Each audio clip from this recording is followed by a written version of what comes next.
আবার সিনেমার কথা আসতেছে, বাধ্য তো বাধ্য। দর্শকরা আপনারা চলচ্চিত্র দেখুন আর নো নাও।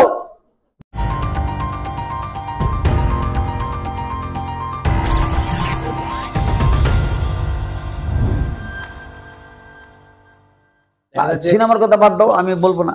হ্যাঁ, গল্প তো এইখানে বলতে পারো না, তোমরা আসো একদিন আমার এইখানে বসে বসে বলবো কজন আদমিকে গুলি করেছে, কজন আদমিকে কোদাল দিয়ে কবিয়ে মানে মাটি চাপা দিয়েছি, এগুলি সব করেছি আমরা। একটা সময় ছিল স্বাধীনতার সিনেমা বেশি নির্মাণ হতো। আবার সিনেমার কথা আসবেই না, এখানে আসার দরকারই নাই।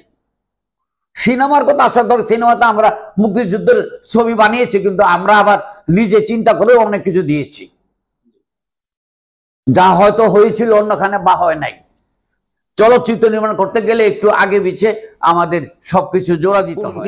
হিন্দির নামে, হ্যাঁ, হিন্দির নামে যে সিনেমাগুলো বাংলাদেশে মুক্তি পাচ্ছে সেগুলো উর্দু, এখন উর্দু হিন্দি মিক্স। জি, এখন তো এখনো এই সিনেমাগুলো মুক্তি পাচ্ছে, মানে বলিউডের বিভিন্ন সিনেমা। এখন আমার সরকার যদি তাদেরকে বাধা না দেয় এবং ওই ছবিগুলোকে আসতে মানে পারমিশন দেয়, তাহলে আমাদের তো কিছু করার নাই এরকম ভাবে বলা ছাড়া। কোনটা মানে কোনটা? অনেক ছবি আছে না না, অনেক ছবি না, নাম বলতে হবে। তুমি বলে ফেলাইবে আমাদের মুক্তিযুদ্ধের ছবি চলে না, নাম বলবো। এখন তো কোনো ছবি দেখে না মানুষ, আগে থেকে বেশি দেখে কিন্তু টিভিতে। ওই 3 ঘন্টা সময় ব্যয় করে সিনেমা হলে যেতে হয়, 300 টাকা খরচ করে সিনেমা হলে যেতে হয়। 3 ঘন্টা কিন্তু কাজ করলে আরো 300 টাকা ইনকাম হয়, সেটা বাদ দিয়ে 3 ঘন্টা সিনেমা হলে কেউ যায় না, এখন যেতে চায় না। টেলিভিশন আছে, আমি দেখলাম, আমার কাজের কথা মনে পড়লো, আমি টিভি অফ করে দিয়ে চলে গেলাম, রাত্রে বাসায় এসে আবার সেখান থেকে দেখলাম। তো আমার তো প্রয়োজন নাই, এই জন্য আমাদের সিনেমা কম দেখ। মুক্তিযুদ্ধের ছবি দেখবে না কেন? আজকে ঘরের মধ্যে ওরা, আমার ছেলের উপর বসে আছে, মুক্তিযুদ্ধের ছবি দেখবো, টিভি খুঁজতেছে কোনখানে আছে। এক কথাই মুক্তিযুদ্ধের ছবি দেখে না, এটা এই প্রশ্নটাই অন্য কোনো পরিচালক, প্রযোজক, শিল্পী তাদেরকে প্রশ্নটা করো না, না জেনে একটা উত্তর দিয়ে দিবে, এই প্রশ্নটাই করবো। আমি একটা কথা বললে, যেটাই হোক, আমি বলেছি আমি সিনেমার কোনো কথা বলবো না।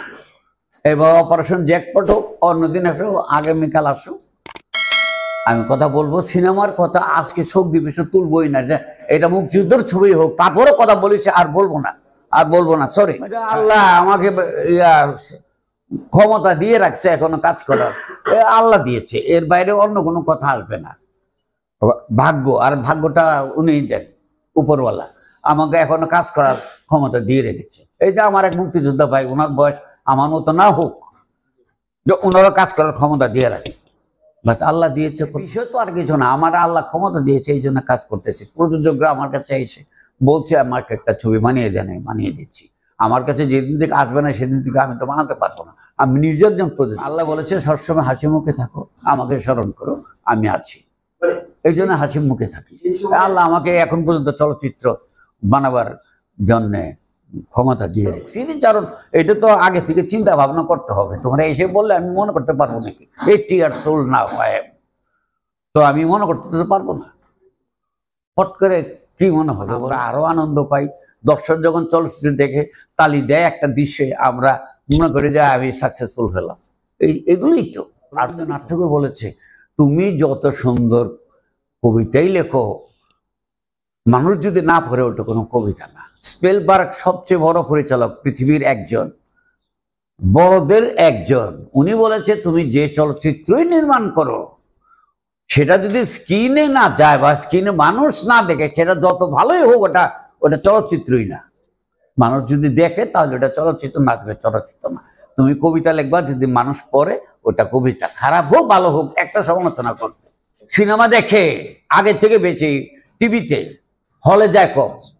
সিনেমা দেখবে না কেন? অবসর সময় কি করবে?